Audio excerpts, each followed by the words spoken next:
Coucou, alors je suis au rendez-vous. J'ai eu des petits retours super choupis, donc ça me fait plaisir de refaire une vidéo fin mars là.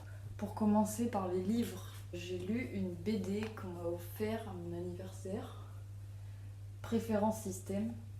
C'est des amis qui m'ont offert ça. Et en fait, c'est une histoire qui se passe dans un futur assez proche où notre quotidien il diffère un peu. On a un robot domestique et qui porte même l'enfant à notre place. Et en fait, le propos de la BD, c'est surtout que par rapport au stockage des données virtuelles, que toutes sortes de données, notamment du patrimoine culturel, les grands auteurs, Victor Hugo, etc., on commence à se poser la question est-ce qu'on les supprime pour pouvoir faire de la place pour les nouvelles données qu'on entre tous les jours, comme par exemple des données qui sont les photos Instagram, etc. Parce qu'on arrive à un moment de l'histoire où il n'y a plus de place pour faire plaisir à tout le monde et pour faire rentrer les données virtuelles de tout le monde. Et du coup, on se retrouve à chaque jour devoir se décider sur ce qu'on supprime de la mémoire culturelle, en fait, pour faire place aux nouvelles données. Donc après, même graphiquement, je l'ai trouvé assez qualitative. Il y a des pages vraiment presque monochromes. Moi, j'adore. Parce que il y a une dominante de rose et puis des fois il y a des dominantes de vert et tout. L'esthétique est assez intéressante et ça se lit très très vite. Donc voilà, j'ai adoré. Merci à ceux qui me l'ont offert du coup. Offerte. Après j'ai lu un livre sur Charlotte Perriand, donc qu'on m'avait offert suite à l'exposition de la Fondation Louis Vuitton. Du coup, je trouve que le livre en lui-même aussi est très beau.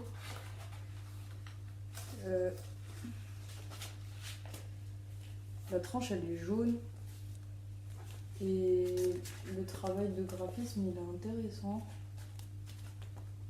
Et à l'intérieur, en fait, il y a aussi des photos où on voit, par exemple, Charlotte Perriand.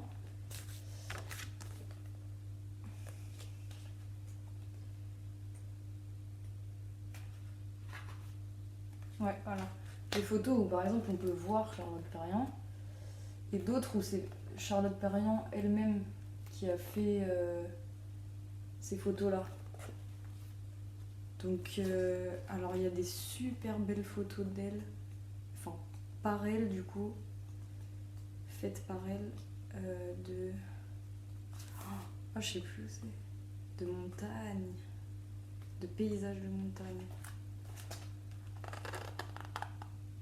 Donc avant tout, Charlotte Perriand, c'est une architecte designer, mais pour les amateurs d'images aussi, c'est hyper bien comme livre. Donc c'est raconté par Laura Adler, c'est pas son autobiographie, hein, c'est raconté par une autre personne.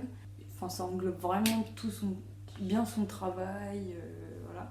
Après, il n'y a aucune photo de son travail. Faut peut-être déjà connaître ou aller voir. Mais voilà, c'est un bel hommage. Mais justement, alors le tout petit truc que j'ai pas forcément apprécié, on quitte pas du tout le ton élogieux. Donc en fait, ça fait un peu des phrases à rallonge qui pourraient être beaucoup plus synthétisées pour être juste factuelles, mais j'ai l'impression que Laura Adler, elle veut vraiment qu'on adore Charlotte Perriand et du coup c'est un peu des phrases avec plein de synonymes pour embellir le travail de Charlotte Perriand. Ça illustre bien l'injustice un peu qu'il y a eu dans cette histoire où elle s'est fait un peu effacer de l'histoire du design. C'est un personnage secondaire dans ce qu'on connaît alors que pas du tout. En réalité, elle a été importante. Du coup, on se retrouve à lire un peu le portrait de cette femme très altruiste qui s'intéresse d'abord à l'homme et à son mode de vie pour créer autour de lui un environnement.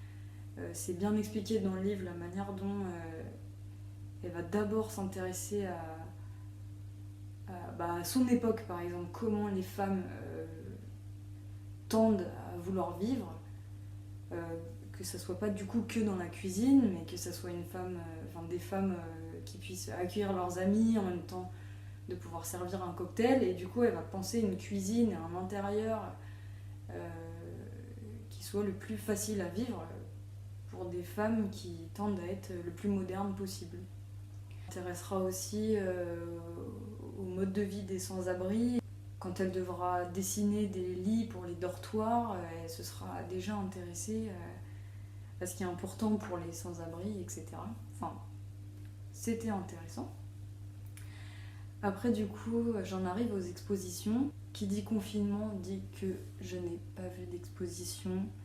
J'ai une petite alternative, peut-être, que j'ai trouvée intéressante. Je crois que c'est un élève de mon école qui a créé ça sur Instagram et qui fait des lives tous les soirs à 18h. En fait, du coup, on arrive à 18h et on est un peu... c'est un vernissage en live. Il arrive à inviter d'autres jeunes artistes ou élèves. Chaque soir, à être au rendez-vous et à nous présenter entre 18 et 19h une performance ou une installation. J'ai trouvé cette idée trop bien. Ouais, on peut toujours s'abonner et recevoir la notification à 18h.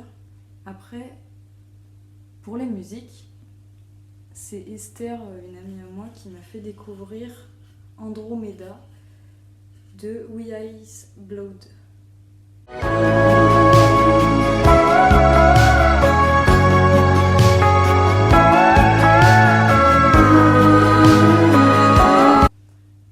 Et après, Mariam, elle m'a fait découvrir... j'arrive pas à lire...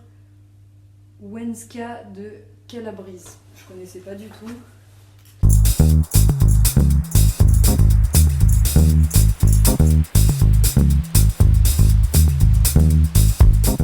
En termes de série, alors Mathis m'a fait découvrir The Leftovers. Hold on. Press it in with a pen or something. Start back up. Okay, I'm gonna make some for me. Honey. Shh. It's okay, baby. Shh. Can you make the formula? I'm gonna be home in 10. Sam? Daddy! Where are you? Sam? Et en fait, c'est un peu... que se passe-t-il quand 2% de la population disparaît comme ça, brutalement, sans raison? La série, elle se passe 3 ans plus tard, cet événement.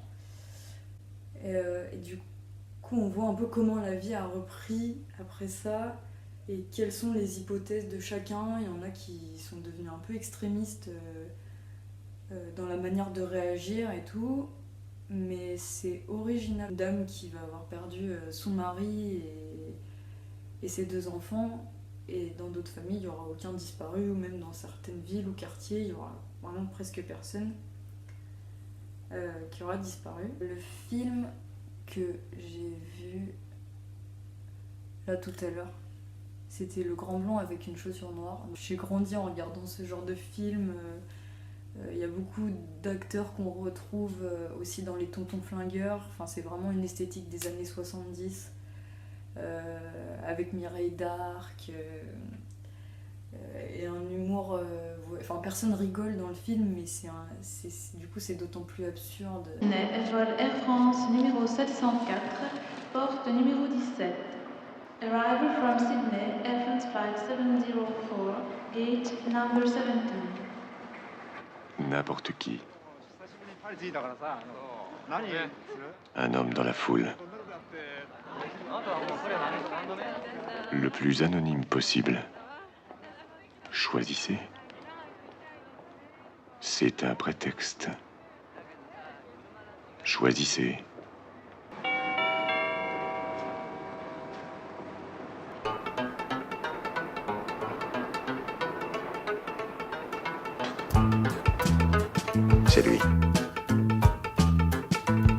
d'autres types de contenus audiovisuels avant de passer à la chaîne YouTube.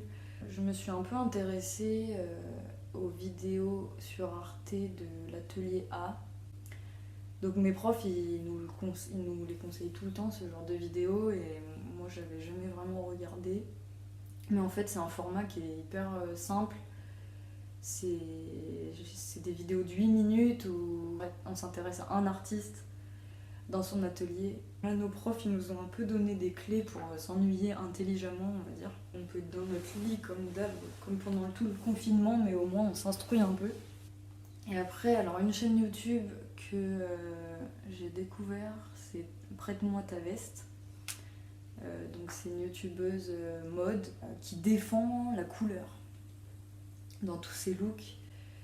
Donc c'est un plaisir, surtout moi qui m'habille toujours en noir ou blanc. Elle propose des solutions pour ne pas céder en fait à la facilité du noir ou du blanc ou du beige, voilà. Après, en termes de compte Instagram, j'en ai sélectionné 2. Le premier, c'est un dessinateur, Théo Grosjean, qui fait régulièrement des petites BD. Je vais mettre une capture d'écran. De l'homme le plus flippé du monde, donc c'est hyper attachant, c'est mignon.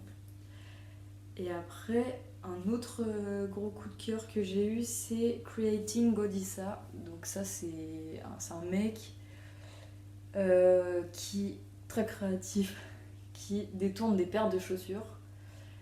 Et on sent, il y a une touche d'humour, enfin, c'est trop drôle, c'est très expérimental et humoristique et coloré. Et il poste souvent quand même, hein. Il a l'air de faire que ça, je sais pas. Voilà. En fait, j'ai essayé de faire concis. Là, je vois la vidéo, elle dure que 14 minutes au tournage. Bon confinement et à bientôt.